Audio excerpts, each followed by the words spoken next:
Imagine for a moment that it is the morning after Christmas, 1926. You are in New York City. The streets are quiet, perhaps dusted with a fresh layer of snow. Inside the tenements and the townhouses alike, people are waking up with the usual headache that follows a holiday celebration. But for dozens of people across the city, something is terribly, irreversibly wrong. They open their eyes, expecting the morning light, and they see nothing. Absolute darkness, or for some, a terrifying gray fog that refuses to lift. They blink, they rub their eyes, panic setting in as the realization hits them. They aren't in a dark room. The sun is shining. They just can't see it. Within hours, the emergency room at Bellevue Hospital is overwhelmed. Men and women stumbling in, guided by terrified relatives, screaming that the lights have gone out. But it wasn't just blindness. Many were clutching their abdomens, gasping for air as their bodies began to shut down. This wasn't a viral outbreak. It wasn't a biological weapon from a foreign enemy. These people had been poisoned by their own government. They had fallen victim to one of the most ruthless domestic policies in American history. They drink alcohol that the federal government had deliberately contaminated with lethal toxins. We often think of Prohibition as a time of flappers, jazz, and harmless bootlegging. We think of Eliot Ness and Al Capone. But there is a much darker chapter that has been largely scrubbed from the history books. A chapter where the United States government decided that enforcing a moral law was worth sacrificing thousands of human lives. Today, we are uncovering the story of the chemists' war. We are looking at the medical horror of methanol poisoning, the politics that justified mass blindness, and the terrifying Christmas of 1926 that left a generation scarring in the dark. To understand how we got to a point where the government was essentially poisoning its own citizens, we have to go back to the mechanics of the Volstead Act. When the 18th Amendment went into effect in 1920, it banned the manufacture and sale of intoxicating liquors. But there was a massive loophole, a practical problem that the Dry Crusaders hadn't quite figured out how to solve. Right, alcohol isn't just for drinking. It is one of the most important industrial chemicals in existence. It's used in paints, solvents, fuels, medical supplies, and cleaning products. You couldn't just ban alcohol entirely, or the American industrial economy would collapse overnight. Factories needed millions of gallons of the stuff. Exactly. So the government allowed the production of industrial alcohol, but they had to make sure people didn't drink it. This process is called denaturing. Essentially, you take pure ethanol, the stuff that gets you drunk, and you add chemicals to it that make it taste vile, smell terrible, or make you sick. Before Prohibition, denaturing was fairly mild. They might add a little bit of wood alcohol, maybe some soap, something to make it unpalatable. The idea was to discourage drinking, not to kill the drinker. If you took a swig of industrial alcohol in 1910, you'd probably spit it out and regret it, but you wouldn't die. But then came 1920. The demand for drinkable alcohol didn't disappear just because the law changed. If anything, the forbidden nature of it made the demand skyrocket. Bootleggers realized very quickly that they had a massive reservoir of alcohol sitting right there in the industrial sector. They just needed to figure out how to get the bad stuff out, and they got very good at it. Bootleggers hired their own chemists. They would steal or buy industrial alcohol, thousands of gallons of it, and put it through a process called renaturing or washing. They distill it, filter it through bread or charcoal, and try to separate the ethanol from the denaturing agents. For the first few years of Prohibition, this worked reasonably well. The bootleggers were winning. The alcohol on the speakeasy shelves was often redistilled industrial alcohol, flavored with juniper oil to make gin or caramel color to make whiskey.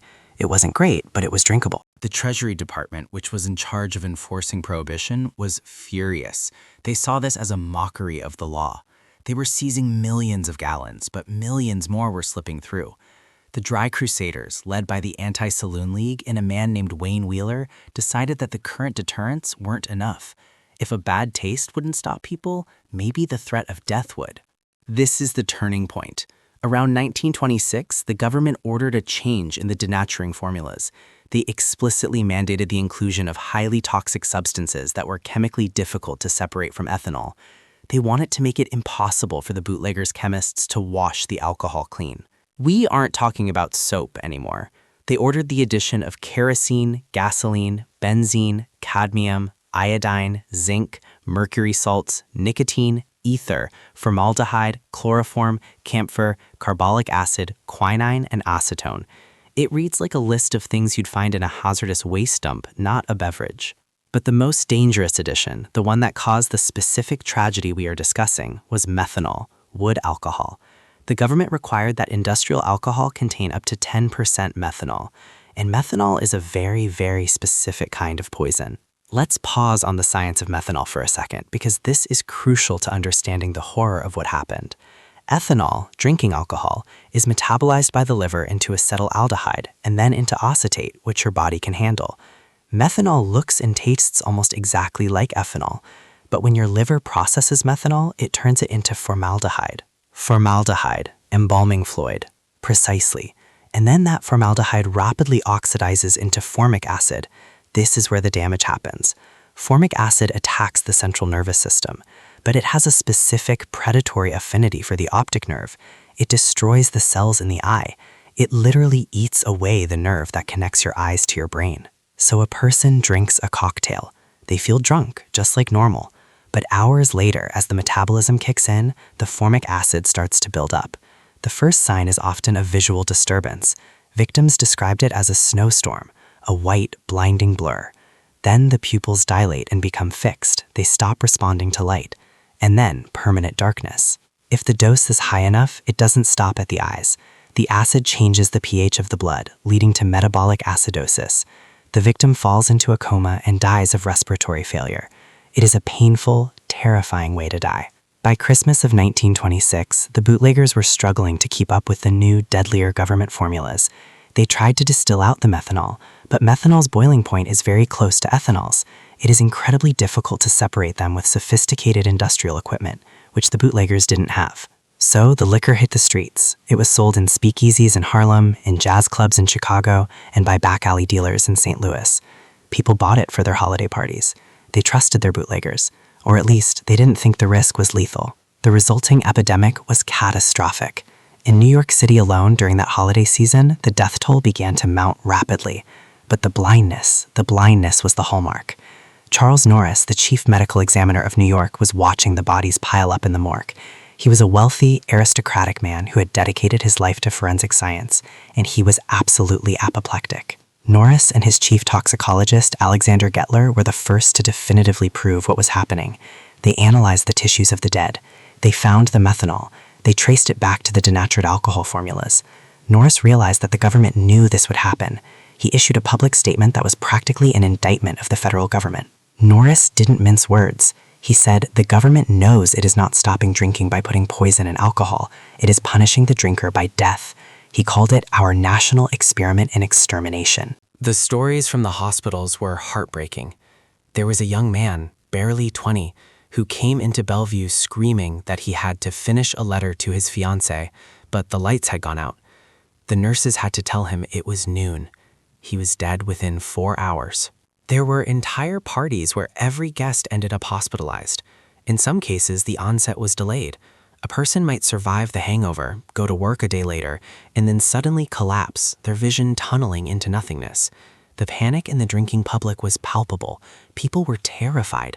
But, and this is the tragic irony of addiction and prohibition, they didn't stop drinking. That's the part that the moral crusaders like Wayne Wheeler didn't understand. Wheeler, the head of the Anti-Saloon League, was cold-blooded about it. When confronted with the death toll, he essentially said, "Good." He argued that the government was under no obligation to furnish the people with drinkable alcohol. He said, "The person who drinks this industrial alcohol is a deliberate suicide." Consider the cruelty of that logic. If you break a law about a beverage, the penalty is death or permanent disability, delivered without a trial, by a hidden executioner in a glass bottle. It was a form of chemical warfare against the American citizenry, and the scale was massive. In 1926 alone, in New York City, 1,200 people were sickened or blinded, and 400 died. Nationwide, estimates suggest that by the time Prohibition ended, over 10,000 people had died from poisoned alcohol, and tens of thousands more were left with permanent blindness or paralysis. The medical response was desperate and often futile. Doctors were overwhelmed. When a patient came in with methanol poisoning, time was critical. Interestingly, one of the few antidotes for methanol poisoning is ethanol, regular whiskey. That's right, it's competitive inhibition. The liver prefers to process ethanol over methanol, so if you flood the system with good whiskey, the liver gets busy working on that, and the methanol passes through the body unmetabolized without turning into that deadly formic acid. So doctors were literally prescribing whiskey to treat prohibition poisoning. But for many, it was too late. The blindness, once the optic nerve was destroyed, was permanent. The survivors had to navigate a world that had suddenly gone dark. They lost their jobs, their independence, and they received zero compensation. The government took no responsibility. They maintained that these people had broken the law and paid the price. However, the public sentiment began to shift. The sheer brutality of the government's tactics turned people against prohibition. You can support a law banning liquor sales, but it's much harder to support a law that actively kills people. The press began to side with Charles Norris. They labeled the government an accessory to murder. Norris kept fighting. He published detailed toxicity reports. He shamed the dry leadership. Eventually, the outcry became too loud to ignore. While they didn't stop denaturing alcohol, they were forced to dial back the most lethal additives. But the damage was done. The trust between the public and the enforcers of the law was shattered. It was a key factor in the eventual repeal of prohibition. People realized that you cannot legislate morality, especially not if the cost of enforcement is a mass casualty event. When the 21st Amendment passed in 1933, it wasn't just because people wanted a beer. It was because the alternative, the gangsters, the violence, and the poisoned blind citizens, was far worse. The blindness epidemic of the 1920s remains a stark reminder of what happens when ideology overrides humanity. We often look back and laugh at the speakeasies and the rum runners, but for thousands of Americans, the Roaring Twenties ended in silence and darkness. They were the collateral damage of a war they didn't know they were fighting, and their white canes and dark glasses were the living scars of a government that decided it was better to be blind than to be wet. Imagine it is Christmas Eve, 1926. You are in New York City. The streets are snowy, the lights are twinkling, and despite the 18th Amendment being the law of the land, the city is absolutely roaring.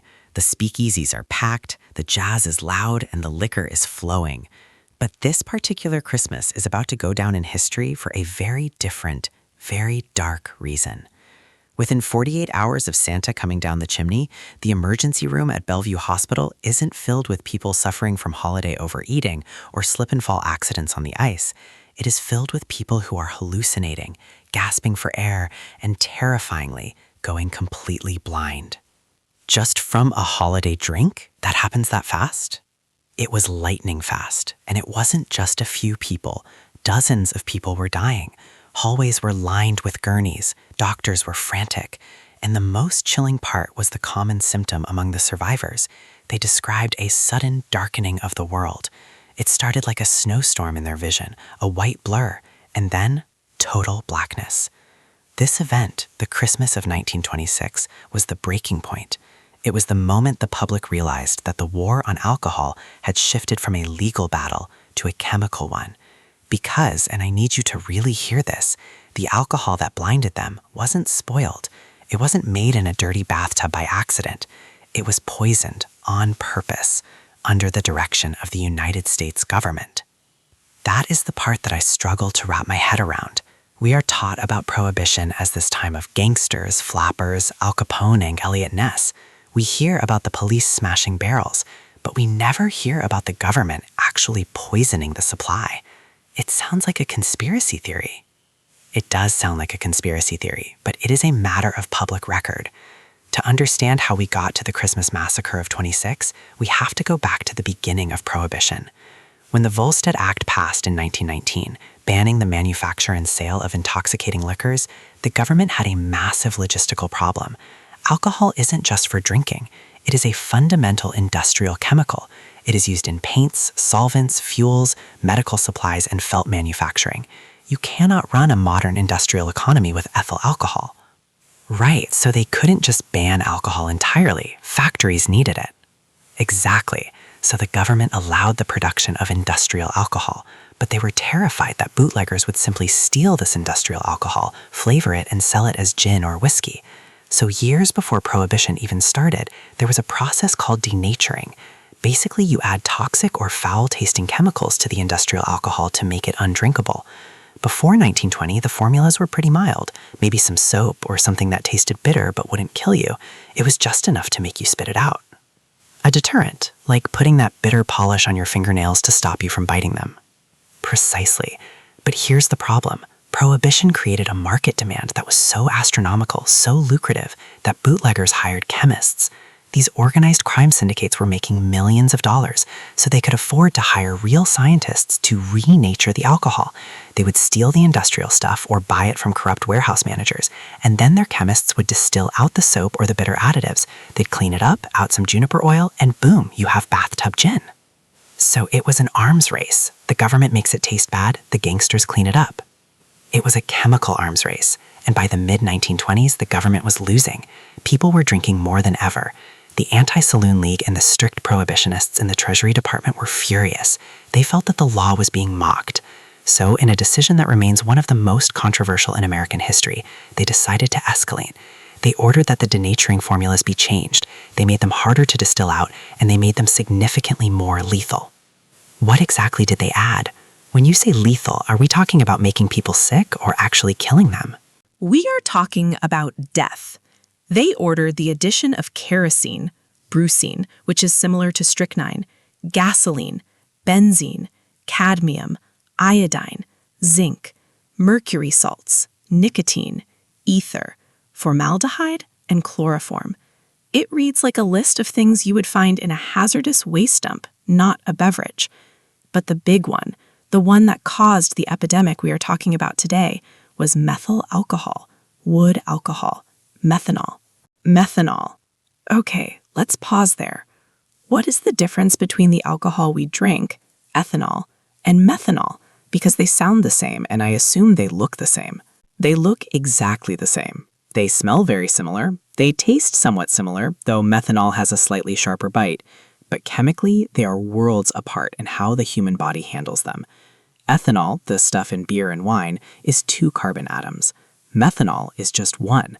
That tiny difference is everything. When you drink ethanol, your liver breaks it down into acetaldehyde and then into acetate, which your body can use for energy. It gets you drunk, sure, but it's relatively safe in moderation. And methanol?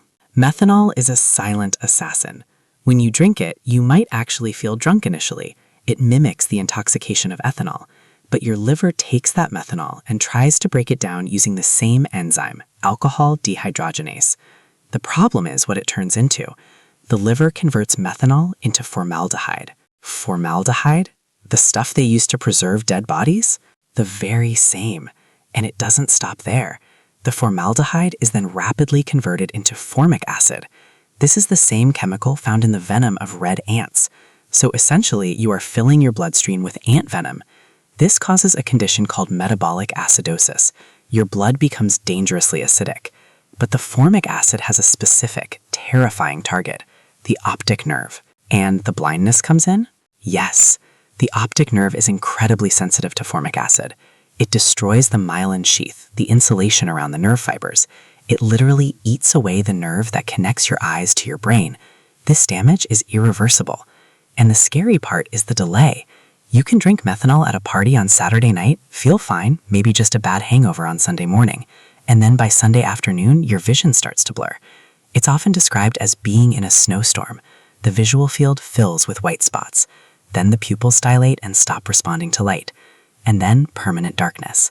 If you drink enough, the acidosis shuts down your organs, you go into a coma, and you die. And the government knew this would happen? They knew methanol did this? They absolutely knew. Methanol toxicity was well understood. But the logic of the prohibitionists, specifically a man named Wayne Wheeler, the leader of the Anti-Saloon League, was chilling. Their stance was that if people broke the law by drinking industrial alcohol, they deserved the consequences. They argued that the government was under no obligation to provide safe alcohol to criminals. Wheeler famously said, essentially, that the person who drinks this industrial alcohol is a suicide. He viewed it as a form of natural selection. If you are dumb enough to break the law, you pay the price. That is an incredibly harsh, almost medieval mindset. It completely ignores addiction, social pressure, or just the fact that people didn't know what they were drinking. That's the tragedy. The average person in a speakeasy didn't know about the chemistry. They trusted their bootlegger. They saw a bottle that looked like whiskey, smelled like whiskey, and they drank it. They had no idea it was renaturaled industrial solvent containing 10% methanol because the government mandated it. By 1926, the devastating formula number 4 was in wide use. This formula required that 10% of the product be wood alcohol. It was nearly impossible for bootlegger chemists to fully remove it. They could boil out some of it, but not all. So the liquor flooding the streets of New York, Chicago, and St. Louis was toxic. We talked about the Christmas of 1926, but what was the scale of this? How many people actually went blind or died? The numbers are staggering and likely underreported. In 1926 alone, in New York City alone, 1,200 people were sickened and 400 died from poisoned alcohol. By the time Prohibition ended in 1933, the federal government's own estimates suggested that at least 10,000 people had died from poisoned alcohol. The number of those who were permanently blinded is harder to pin down, but it is estimated to be in the tens of thousands. We are talking about an epidemic of blindness that swept the nation, concentrated in the poorest neighborhoods. Why the poorest neighborhoods? Because the wealthy could afford the good stuff. If you were rich, you were drinking real scotch imported from Scotland via the Bahamas, or real champagne smuggled from France. That stuff was safe. It was the working class, the laborers, the immigrants, the poor, who were buying the cheap, rot-gut gin made from industrial alcohol. They were the ones going blind. It was a class war fought with chemistry. I want to hear about the people on the ground. Who was seeing this happening? There had to be doctors or officials screaming about this. There were, and the hero of this story is a man named Charles Norris. He was the chief medical examiner of New York City. Norris was a blue blood, incredibly wealthy, but he dedicated his life to forensic science. He and his chief toxicologist, Alexander Gettler, were the first to really scientifically document this mass poisoning. Norris was furious. He wasn't a politician, he was a scientist. He saw bodies piling up in his morgue every morning. He would perform autopsies and find the organs ravaged by wood alcohol. What did Norris do? Did he go to the press? He went on a crusade. He issued public warnings. He wrote scathing reports. He famously called the government's policy legalized murder. Imagine a city official calling out the federal government for murder in the newspapers. Norris would practically stand on street corners shouting, "Do not drink the loose liquor." He even used his own money to publish pamphlets teaching people how to detect wood alcohol, although the tests were hard for a layman to do. He was fighting a desperate battle against his own government. Did the government listen to him? No. In fact, they doubled down. Seymour Loman, who was the Assistant Secretary of the Treasury in charge of Prohibition enforcement, gave a quote that is just jaw-dropping. When asked about the deaths, he said, and I quote, "The government is under no obligation to furnish the people with alcohol that is drinkable when the Constitution prohibits it. The person who drinks this industrial alcohol is a deliberate suicide." He also suggested that if the drinking population was killed off, the problem would solve itself. It was a level of callousness that shocked even the supporters of Prohibition. It's almost eugenicist, like they were trying to cull the herd. It absolutely had that undertone. But let's look at the victims. These weren't just statistics to Norris. One story that stands out involves a young man, barely 20 years old, who went to a New Year's Eve party in Brooklyn. He wasn't a heavy drinker. He had a few highballs. He went home, went to sleep. The next morning, his mother went to wake him up for church. He was sitting up in bed, eyes wide open, screaming that someone had turned the lights off. It was broad daylight. He was stone blind. His optic nerves had been destroyed overnight. He spent the rest of his life in darkness. That is horrifying. Just waking up and your life is over. There were entire families affected. There were cases where a father would buy a bottle to celebrate a birthday, and within 2 days the father was dead and the mother was blind. It tore communities apart, and the medical response was chaotic. Doctors didn't know what to do at first. When a patient came in with methanol poisoning, the standard treatment for regular alcohol poisoning, pumping the stomach, didn't help much once it was in the bloodstream. So was there a cure? If you got to the hospital in time, could they save their sight? Ironically, the antidote for methanol poisoning is ethanol, regular whiskey. Wait, really? The cure for the bad alcohol is the good alcohol? Yes, it goes back to the liver enzyme we talked about earlier. Your liver prefers ethanol. It has a higher affinity for it. So if you flood the system with safe whiskey, the liver gets busy processing that, and the methanol is excreted through the kidneys and breath before it can turn into formaldehyde. So doctors like Norris and the staff at Bellevue started frantically dosing patients with whiskey to save them. Imagine the irony. In a dry country, in a hospital, doctors are force-feeding illegal whiskey to patients to save them from the government's legal poison. That sums up the insanity of Prohibition perfectly. The law creates the poison, and the crime is the cure. Exactly. But for thousands, the cure came too late. The damage to the optic nerve is usually permanent. Once those fibers are gone, they don't grow back. We have records of blindness schools suddenly being overwhelmed with new students in their 20s and 30s during the late 1920s. It was a demographic shift in the blind community, from the elderly or those with congenital conditions to young, healthy adults who had just made the mistake of having a drink. Did the public outrage ever reach a tipping point, or did this just continue until Prohibition ended? The outrage grew, specifically because of Charles Norris. He kept the pressure on. The press started to turn against the Dries. Senator James Reed of Missouri gave a speech on the Senate floor where he held up the list of poisons the government was using and shouted, "Only one possessing the instincts of a wild beast would desire to kill or make blind the victim who attempts to drink the liquor." The narrative shifted. The bootlegger was no longer the villain. The government chemist was. That's a massive PR disaster for the temperance movement. It was the beginning of the end. The blindness epidemic was one of the key factors that turned public opinion toward repeal. People realized that you cannot legislate morality, and if you try to enforce it with poison, you lose the moral high ground completely. The 18th Amendment was repealed in 1933, and the poisoning program stopped. But the victims were still there. The dead were buried, and the blind remained blind. They were the living monuments to this failed experiment. Is this why we still have such strict regulations on denatured alcohol today? I know I can buy denatured alcohol at the hardware store for cleaning. Yes, but the formulas are different now. They use extremely bitter agents like Bitrex, which is the most bitter substance known to man. It makes it physically impossible to drink without vomiting immediately, but it isn't designed to strike you blind or kill you in the same way. We learned the hard way that deterrence through death doesn't work. We also learned about the importance of forensic toxicology. This crisis actually birthed the modern field of forensic science in America, thanks to Norris and Gettler. They proved that science could hold the state accountable. It is a heavy legacy. We think of the Roaring Twenties as a party, but for so many, it ended in total darkness. It really did, and it serves as a grim reminder of what happens when public health is sacrificed for political dogma. The alcohol that caused blindness wasn't a myth. It was a government policy, and the thousands of Americans who lost their sight were the collateral damage of a war they didn't even know they were fighting. Before we wrap up, I want to circle back to the medical side one last time. You mentioned the snowstorm vision. Are there any accounts of what life was like for these survivors? Did they receive any compensation? Zero compensation. That is the final insult. Because they were engaging in an illegal act, drinking liquor, the government accepted no liability. Survivors were often shamed. They were looked down upon as degenerates who brought it upon themselves. There were no class action lawsuits like we would see today. They were simply left to navigate a world that had suddenly gone dark.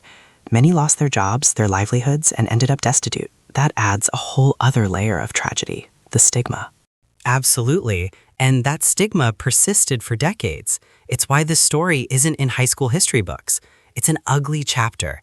It's easier to talk about the Tommy Tuns and the speakeasies than it is to talk about the government knowingly poisoning its own citizens. But as we look back, it's crucial to remember. The blindness epidemic of the 1920s wasn't an accident.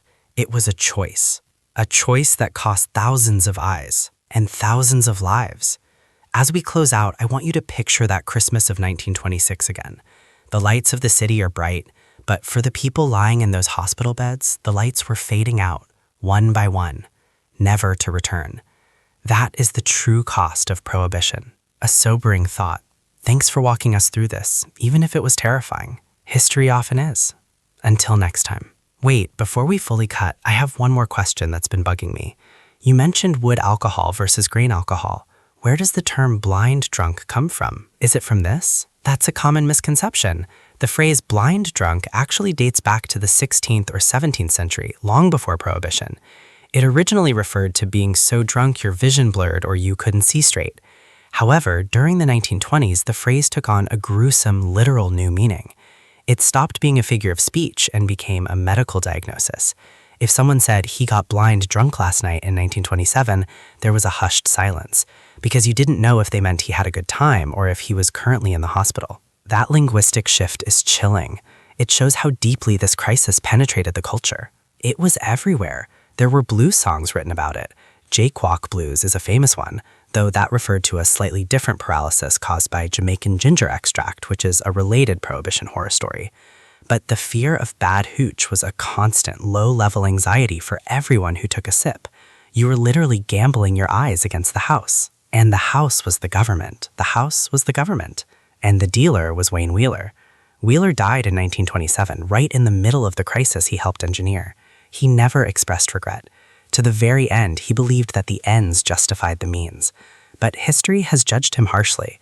While Eliot Ness is a folk hero, Wheeler is largely forgotten or remembered as a fanatic. It's interesting how we choose our heroes and villains. The guy who smashed barrels is a hero, the guy who poisoned the barrels is a footnote. And the guy who tried to save the victims, Charles Norris, is barely known outside of toxicology circles. We really should put Norris's name up there. He created the prototype for the medical examiner system we use today. Every time you watch CSI or a true crime show where the ME solves the case, you are watching the legacy of Charles Norris fighting the Prohibition poisoners. So in a way, the modern science of catching killers came from the government being a killer. That is a poetic way to put it. The darkness of the Prohibition poisonings forced science to shine a light. It forced chemistry to get better, faster, and more precise. Alexander Gettler, Norris's partner, had to invent new tests from scratch to detect these poisons in human tissue because nobody had ever needed to look for them in such quantities before. They were inventing forensic science in real time while the bodies were still warm. Can you explain one of those tests? How did they prove it was wood alcohol and not just natural causes? Sure. So Gettler developed a method to detect methanol in the brain. He would take brain tissue, distill it, and then use a heated copper coil to oxidize the alcohol vapors. If methanol was present, it would turn into formaldehyde. He would then test for formaldehyde using a chemical called fuchsin. If the solution turned a brilliant, deep violet color, it was positive. That violet color was the smoking gun. It proved the victim hadn't just died of a heart attack or a stroke. They had been poisoned. A violet color in a test tube. The evidence of murder. Exactly. And Norris used that violet color to bludgeon the city administration. He would wave those test tubes around. He used that science to force the city to upgrade the morgue, to hire better doctors, to stop using the coroner system, which was corrupt and based on political appointments, and move to a medical examiner system based on science. So, if we want to find a silver lining in this cloud of blindness, it's that it professionalized death investigation in America. It's a steep price to pay for professionalization, the steepest, but it happened. And today, if you go to a bar and order a drink, you don't even think about checking it for poison. You trust the seal on the bottle. You trust the regulations. That trust was earned back slowly over decades after repeal, but we should never take it for granted. The safety of our food and drugs is a fragile thing, held together by laws and scientists, and hopefully by a government that no longer views its citizens as enemy combatants. That helps too. So, next time you raise a glass, maybe take a second to look at the liquid, appreciate the clarity, and remember the days when that clarity could turn into a snowstorm. I certainly will. This has been an eye-opening, pun intended, episode. I'll allow it. Thanks for listening. We will be back next week with another story from the hidden corners of history.